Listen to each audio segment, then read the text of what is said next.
What up, Crypto Warriors? It's Sergeant Crypto back at it again. Today is Saturday, January 19th, 2019.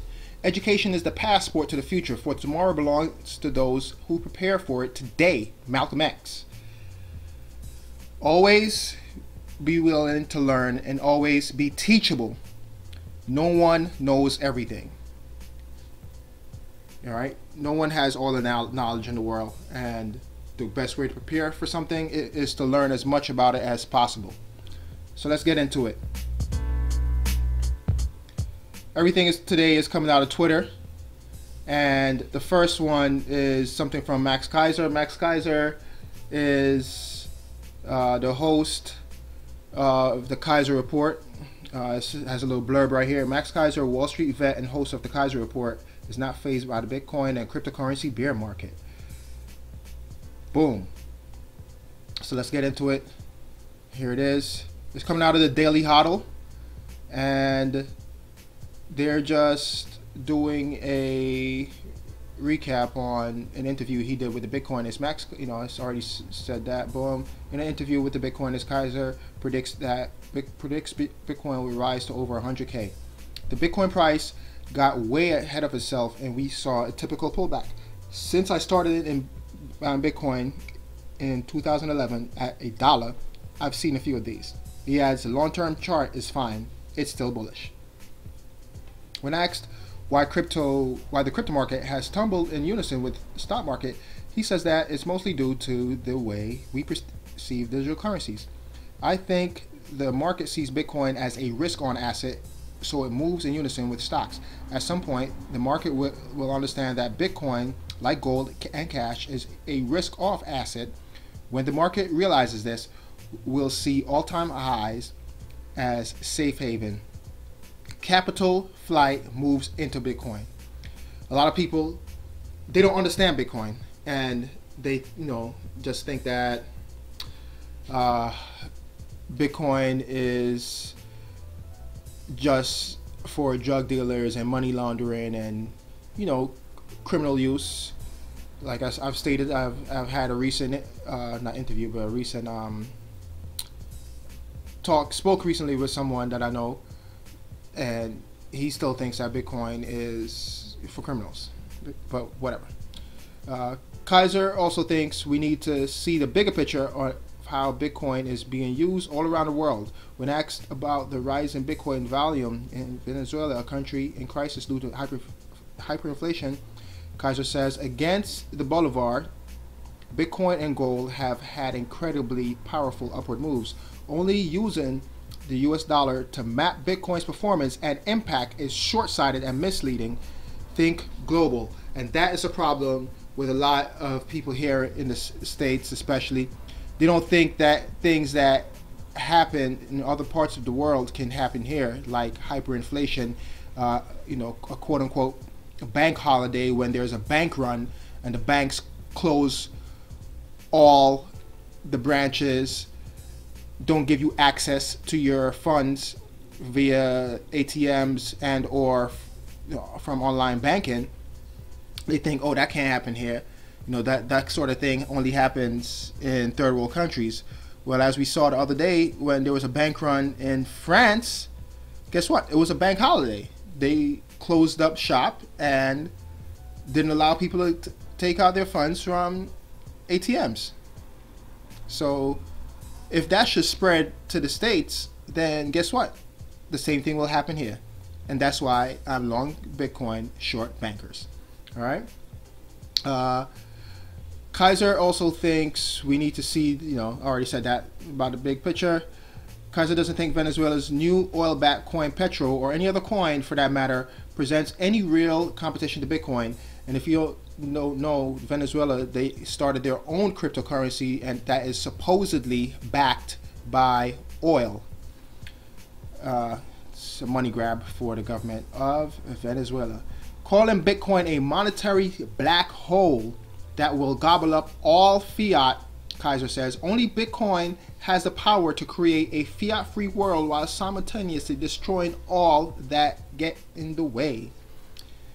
All right. He admits that humans may never see the day that Bitcoin might only be used by our robot successors after we die off from an ecological holocaust, but those are small details. More broadly, Kaiser brushes off bear market fears and doubts. You can read the full interview here, and you know, I'm gonna leave the link for this in the description below. But yeah, black hole that's gonna suck up all of fiat. Definitely, I can definitely see that happening.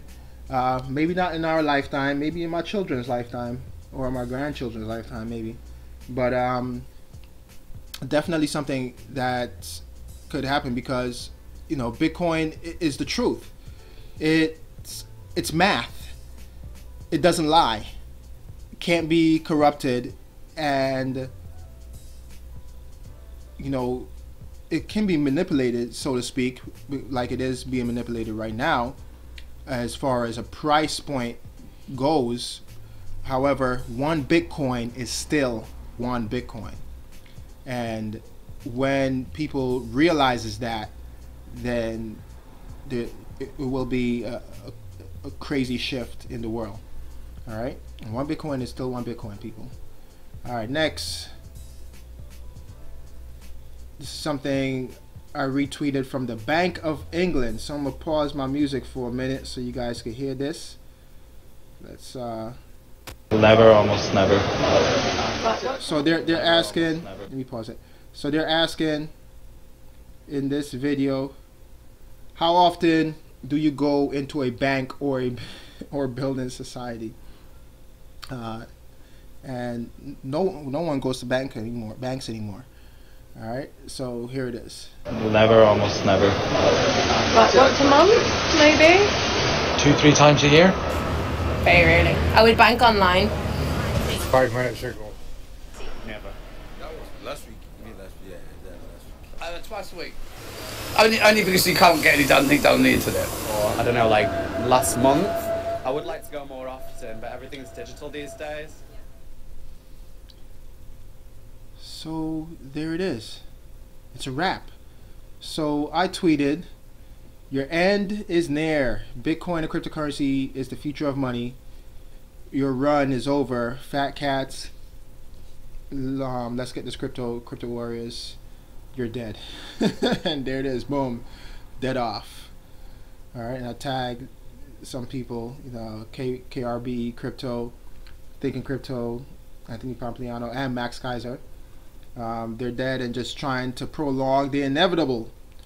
But this guy here, Shane Schofield, says the Bank of England is a central bank. It serves a different purpose to retail banks. The likelihood of it being superseded by a digital asset is unlikely. More likely, it would simply adopt a federal digital currency to meet UK's modernized needs. And then I replied to him, them inventing some sort of federal digital currency will only slow down the inevitable. It's still coming, all right? They're going to start naming these things CBDCs, like a central bank digital currency or a federal digital currency. Whatever they want to call it, it's still not cryptocurrency. It's still not going to be a real cryptocurrency. It's just going to be a ledger that they could control, and they could shut it off whenever they want. They can't shut off Bitcoin right now. Never. Well, not right now, ever. They can't shut off Bitcoin. All right? But if they have a control on it, guess what? If there's a quote-unquote bank run, all right, where people, well, it won't be any physical currency anymore, so there can't be a bank run. But if, you know, you start using their so-called federal digital currency or whatever the case is, then guess what? They could shut it off at any time. They could turn off the water anytime. So if you don't agree with the way how things are and you speak out against the government, they could shut off your funding at any time. You know, oh well, oh you know, Sergeant Crypto, you talking out against us? Guess what? Boom. No more money for you. This is why those things won't last. All right, because then what that will do is force people to go to something like Bitcoin. All right. So to that I say, Shane Schofield, guess what? It wouldn't work. work in the interim for now. However, in the long term, it won't work, because you'll just push people to real cryptocurrencies, not something backed by the government. And then last but not least, this is something that Anthony Pompliano, another person on Twitter I follow, and I listen to his podcast, Off the Chain. All right. This one is an ad, or here it is. Let me just play it.